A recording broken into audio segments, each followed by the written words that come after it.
Әлем өркениет пен технологияның туын көтеріп, заманауи сән әлемін қуалап жатқанда, бұл ғаламшарда кейіні не екені білмей-ақ, табиғатпен абсолютті үйлесімде өмір сүріп жатқан адамдар бар. Олар үшін жалаңаш жүру абыройсыздық емес, керісінше, табиғи тазалық пен еркіндіктің нышаны.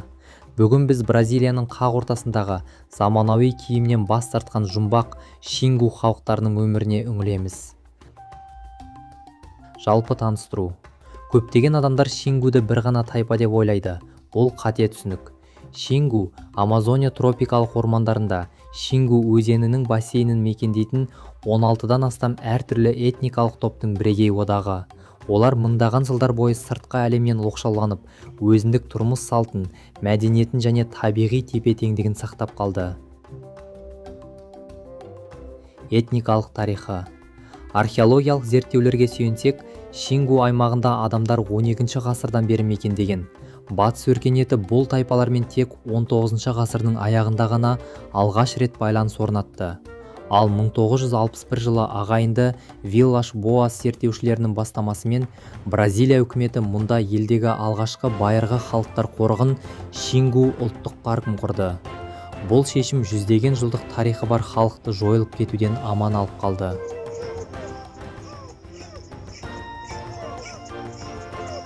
Географиялық орналасуы. Шингу резервациясы оңтүстік Американың дәл жүрегінде, Бразилияның Мату-Гросу штатында орналасқан. Аумағы шамамен 27 000 шаршы километрді құрайды. Бұл Бельгия немесе Израиль сияқты тұтас бір мемлекеттің жерімен пара-пар. Ортасын кесіп өтетін ағынды Шингу өзені бұл халықтың басты тіршілік көзі, олардың тамағы, суы және жолы. Тілі мен дәстүрі. Ғажабы сонда, Шингу одағына кіретін тайпалар 4 түрлі тілдік топқа жатады. Аравак, Кариб, Тупи-Гуарани және Же. Яғни, көршілес отырған екі тайпа бір-бірінің тілін түсінбеуі мүмкін, бірақ оларды ортақ дәстүрлер біріктіреді. Ең басты салттың бірі Гуаруп. Бұл өмірден өткен ата-бабаларды еске алуға арналған үлкен мейрам.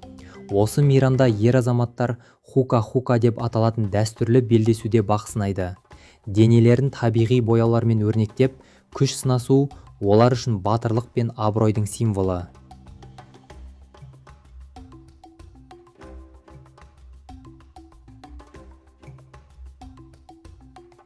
Діні мен сенімі. Шингу халықтарында бізге таныс монотеистік немесе әлемдік діндер жоқ. Олардың сенімі керең анимизм. Олар жан-жануардың, өсімдіктің, өзен мен орманының да өз рухы бар деп сеніп, табиғатты құдай санайды. Тайпаның рухани көшбасшысы шаман, яғни паже. Ол емшілікпен айналысады, дуалайды және арғы әлемдегі рухтармен байланыс орнататын дәнекер саналады.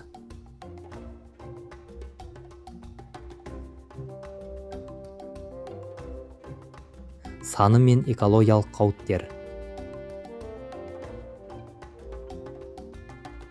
Бүгінгі таңда Шингу резервациясында шамамен 7000-нан 8000-ға дейін үндіс өмір сүреді. Саны аз болса да, олардың алдында үлкен өмірлік кедергілер бар. Ең басты қауіп экологиялық апат. Шингу резервациясының айналасындағы ормандар заңсыз кесіліп, соя плантациялары мен мал жайылымдарына айналуда. Орман өрттері. Шингу өзенінде соғылған Бело Монте сияқты ірі ГЭС кер өзен экосистемасын құртып, балықтардың азаюына әкелуде. Бұл олардың мыңдаған жылдық дәстүрлі өмір салтына тікелей қауіп төндіреді. Шингу қоғамында еркектер мен әйелдердің рөлі өте қатаң әрі нақты бөлінген. Олардың өмірі бір-бірінсіз жұмыс істей алмайтын, мінсіз теңшерген механизм сияқты. Ер адамдардың басты міндеті отбасын асырау және қауіпсіздік. Олар аң аулайды, өзеннен балық ұстайды, егін алқаптарын дайындайды және тайпаның саяси шешімдерін қабылдайды. Сонымен қатар тек еркектерге ғана рұқсат етілген діни ритуалдар бар. Мысалы, қасиетті ағаш сырнайларда тек солар ойнайды, ал әйелдерге оны көруге қатаң тыйым салынған. Ал әйелдер отбасы мен ошақ қасының негізгі тірегі.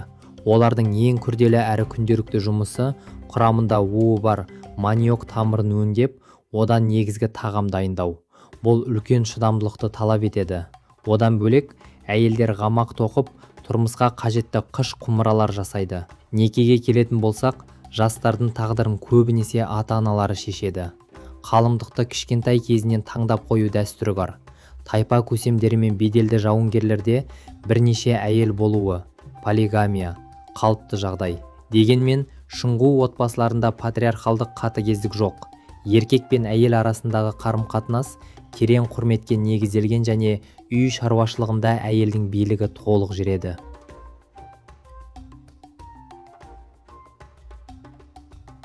Киім кимейтін себебі және қорытынды. Сонда олар неге киім кимейді?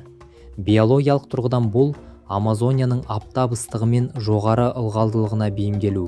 Ал мәдени тұрғыдан шингулықтар үшін адам денесі ұят емес. Ол табиғаттың мінсіз туындысы. Олар заманауи мата киімнің орнына денелерін өсімдіктерден алынған табиғи бояулармен ораку және генипапо өрнектейді. Бұл өрнектер олардың әлеуметтік мәртебесін көрсетеді, әрі шіркей жәндіктерден қорғайтын табиғи киім қызметін атқарады.